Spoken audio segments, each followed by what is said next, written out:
헨리 워드 비처라고 하는 유명한 설교자가 있습니다. 이분이 뉴욕의 한 큰 교회에서 주일 설교를 하기로 하자 그 교회는 이 사실을 대대적으로 홍보를 했습니다.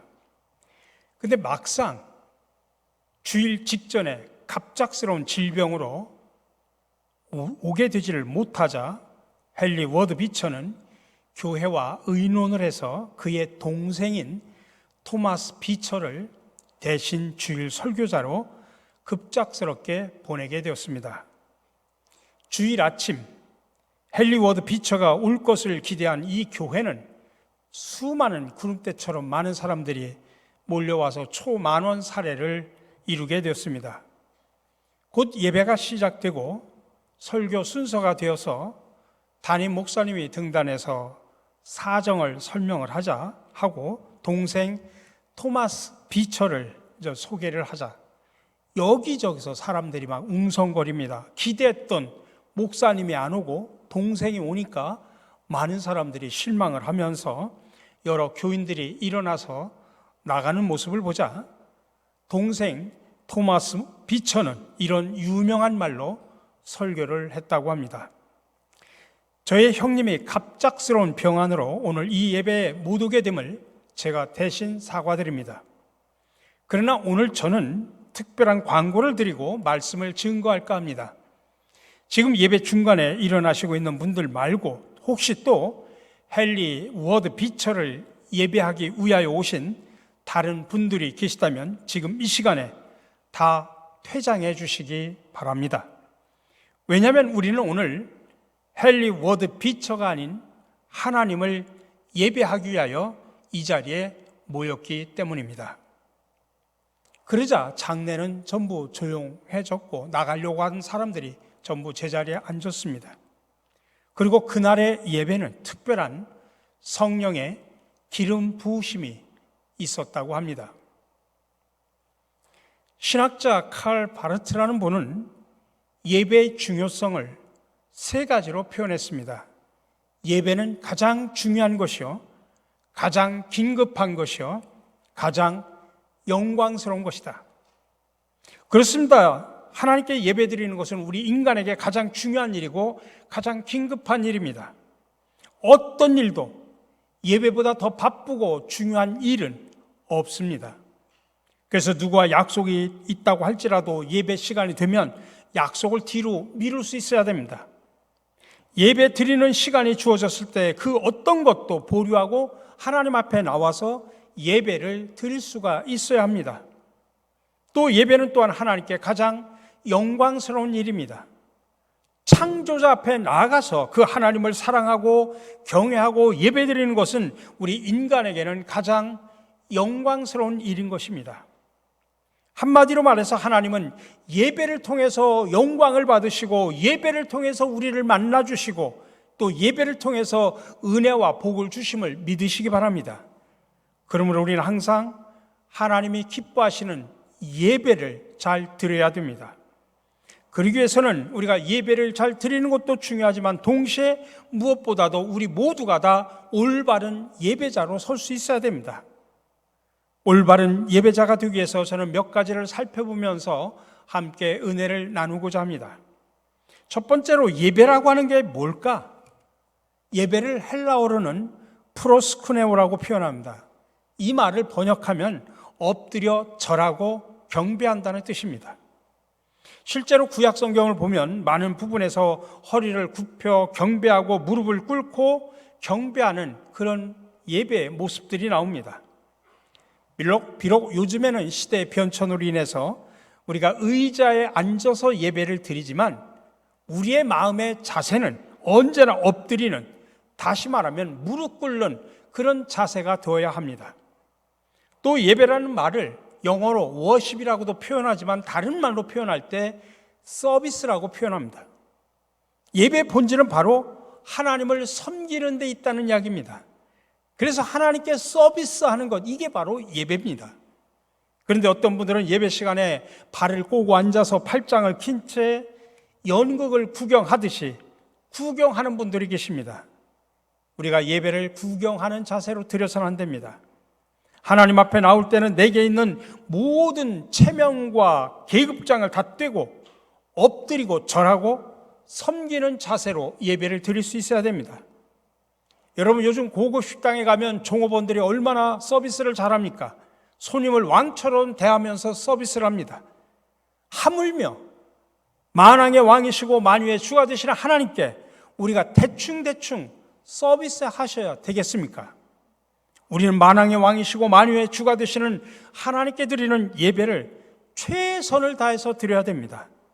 하나님께 서비스하는 시간을 더욱더 중요시 여겨야 되는 것입니다. 물론 이 말은 형식을 고집하라는 말이 아닙니다. 우리는 형식주의에 빠져서는 안 됩니다. 그러나 우리의 마음으로부터 우리의 태도가 드러납니다. 태도와 마음가짐은 상관관계가 있습니다. 마음에 없는 것이 태도로 결코 나타나는 법이 없습니다. 마음속에 있는 것이 밖으로 다 드러나죠. 그러므로 하나님께 진정으로 서비스하고자 하는 마음과 자세를 가지시기 바랍니다. 이렇게 예배란 하나님께 서비스하는 것, 하나님을 섬기는 것입니다. 이런 자세를 가지면 우리의 예배 태도가 달라진다고 하는 것입니다. 제가 몇 번 여러분들에게 소개를 드렸습니다만 예배를 드리러 오는 성도들의 자세와 태도가 천태만상이라고 합니다. 멀거니 강단을 응시하는 딴 생각파도 있고 주보의 예배 시간에 밑줄 긋고 교정까지 보는 익기파도 있습니다. 예배를 시작하기만 하면 졸기 시작하는 수면파도 있고 수시로 시계를 들여다보는 시간 절약파도 있습니다. 앞사람과 옆사람과 글로 대화하는 쪽지파도 있고 예배 후에 회의를 준비하는 회의파도 있습니다. 예배 시간에 성경 읽기로 시간을 때우는 독서파도 있습니다. 주위에 있는 아기에게 눈을 맞추고 아기에게 집중하는 유머파도 있습니다. 설교 꼬투리 잡기 위해서 혈안이 되어 있는 시험 채점파도 있습니다. 처음부터 끝까지 팔짱 낀 채 예배를 구경하는 관람객파도 있습니다. 천태만상의 그런 모습들이죠. 하지만 이런 예배 태도는 예배 드리는 태도가 아닙니다. 우리가 알아야 될 것은 하나님께서는 이러한 예배 태도의 자세를 하나님은 결코 좋아하지 않으십니다. 우리가 종교적인 의미로 또 형식적인 예배로 드리는 그 예배를 하나님은 결코 받으시지 않습니다. 그런 자세로 드리는 예배 속에는 성령께서도 역사하지 않습니다. 하나님은 그런 자세를 오히려 책망하십니다. 그래서 이사야서에 이렇게 말합니다. 너희 소돔의 관원들아, 너희 고모라의 백성아, 우리 하나님의 법에 귀를 기울일지어다. 너희는 내 마당만 밟을 뿐이라. 하나님께서는 형식적으로 성전 뜰만 밟고 가는 사람들을 기뻐하신 적이 한 번도 없으십니다. 하나님은 예배를 구경하는 구경꾼을 찾으신 적도 없습니다. 이렇게 설교자와 찬양단만 예배자들이고 나머지는 예배를 구경하는 구경꾼들이 결코 아닙니다. 오늘 예배당 안에 있는 저를 포함해서 우리 모두가 다 예배자가 되어야 합니다. 그러므로 예배 안에는 구경의 개념이라는 말이 없습니다. 우리가 옛날에 그러죠. 예배 보러 가자. 예배 보러 가는 게 아닙니다. 예배 드리러 가는 겁니다. 그래서 예배는 두 종류의 예배가 있습니다. 하나는 배우 같은 예배, 관객과 같은 예배 두 종류가 있습니다.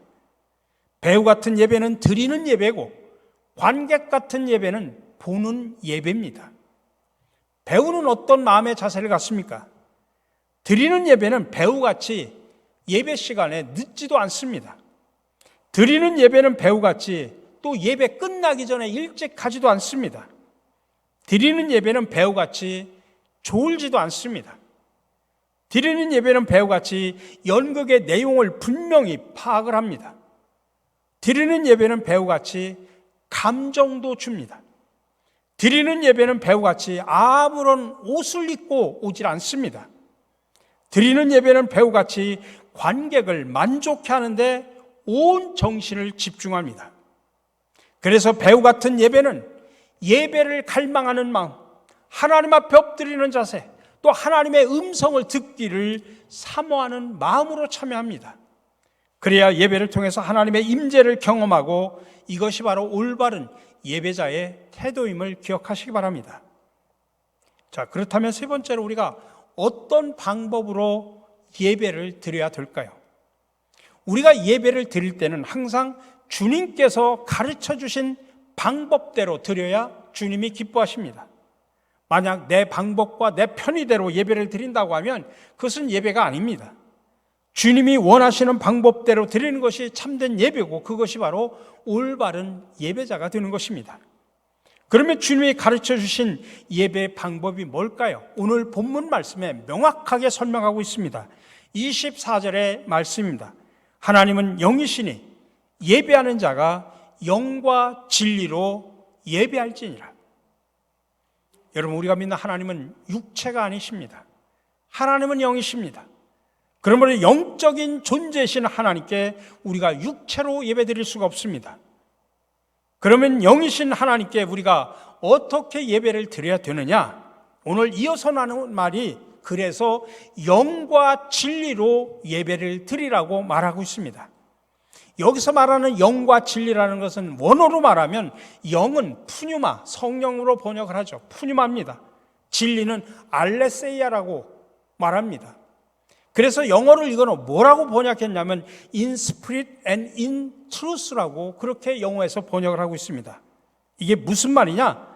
우리의 예배는 성령과 진리 안에서, 다시 말하면 보혜사 성령과 진리의 말씀 안에서 드려야 된다는 이야기입니다.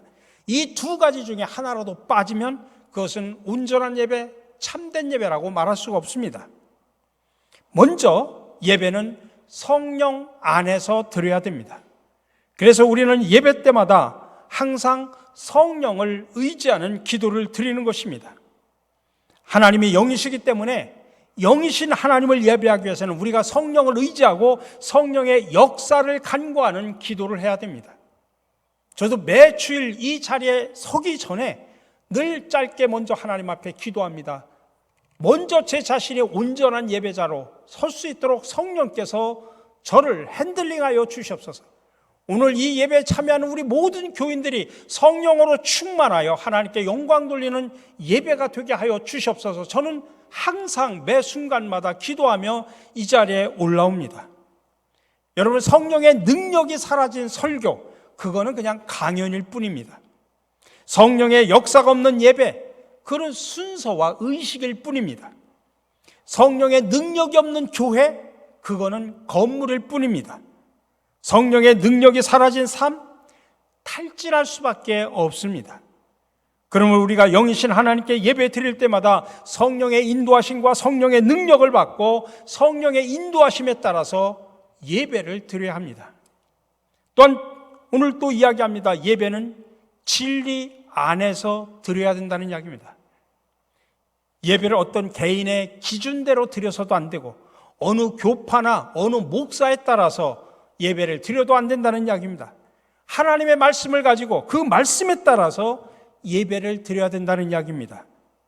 그리고 설교자가 강단에서 말씀을 선포하면 그 말씀은 설교자 개인의 말이 아니라 하나님께서 주시는 말씀으로 들을 줄 아셔야 됩니다. 이런 일화가 있습니다. 유명한 복음 전도자인 조지 위필드가 설교를 하고 있는데 저 좌석의 중간쯤에서 한 교인이 꾸벅꾸벅 졸고 있었습니다. 그래서 위필드는 설교를 멈추고 그냥 단 아래로 내려가서 조는 사람 옆으로 가서 그 사람을 깨우면서 호통을 칩니다. 당신 왜 졸고 있습니까? 만약에 이 말이 이 위필드의 말이라면 주무셔도 괜찮지만 지금 하나님이 말씀하고 계시는데 어떻게 잘 수 있습니까? 심하게 야단을 쳤다고 합니다. 그리고 그는 이어서 다시 올라와서 설교를 마무리했습니다. 근데 그날 졸음에서 깨어나고 졸다가 혼나고 또 그리고 나서 졸음에서 깨어난 그 사람은 이 조지 위필드의 책망에 대해서 시험에 들지 않고 그는 일생일대 가장 큰 은혜를 받았다고 그렇게 고백을 했다고 합니다. 여러분 같으면 어떻게 하시겠습니까? 졸고 있는데 제가 내려가서 왜 조냐고 소리치면 여러분들 상처받아가지고 교회를 아마 옮길 겁니다. 근데 이 사람은 그거를 오히려 감사하게 받아들이고, 그리고 오히려 그때가 가장 은혜를 받았다고 하는 것입니다. 그리고 늘 말씀을 들을 때마다 귀를 쫑긋하고 집중하여 말씀을 듣고 예배에 참여하는 습관을 길렀다고 하는 것입니다. 여러분, 예배 때 선포되어지는 말씀을 사람의 말로 듣지 마시기 바랍니다. 설교를 하나님의 말씀으로 들으시기 바랍니다. 하나님께서는 성령을 통해서도 역사하시지만 말씀을 통해서도 역사한다는 사실을 기억하시기 바랍니다. 그러므로 우리는 성령과 진리 안에서, 다시 말하면 보혜사 성령과 진리의 말씀을 의지하며 예배를 드려야 됩니다. 또 한 가지 예배에 대한 중요한 점을 우리는 오늘 앞에 절 20절에서 발견합니다. 오늘 전체 이야기를 보면 수가성 우물가에서 한 사마리아 여인이 예수님을 만나면서 되어지는 스토리가 전개됩니다. 그때 이 수가성 여인이 예수님께 질문을 합니다. 어디서 예배를 드리는 것이 옳습니까? 라고 묻습니다. 다시 말하면 예배를 드리는 장소에 대한 질문입니다. 왜 그러냐면 이유가 있습니다. 당시에 유대인들은 예루살렘에서만 예배를 드려야 된다라고 이야기를 하고, 사마리아 사람들은 그리심산에서 예배를 드려야 된다라고 주장을 합니다. 그러니 그 여자는 예루살렘에서 드려야 되느냐, 그리심산에서 드려야 되느냐 궁금했던 것입니다. 그래서 어느 장소에서 드려야 좋냐라고 물은 것입니다.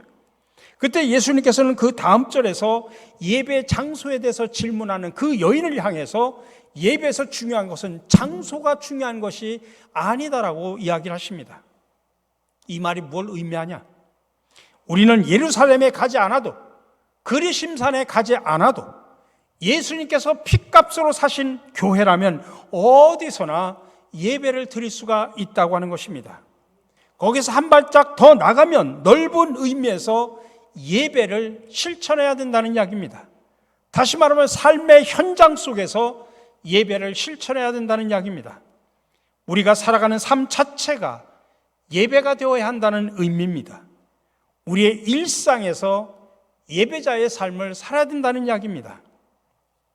근데 언제부턴가 많은 성도들이 생각하기를 예배는 교회당 안에서만 드리는 것으로 생각하는 풍조가 생겼습니다.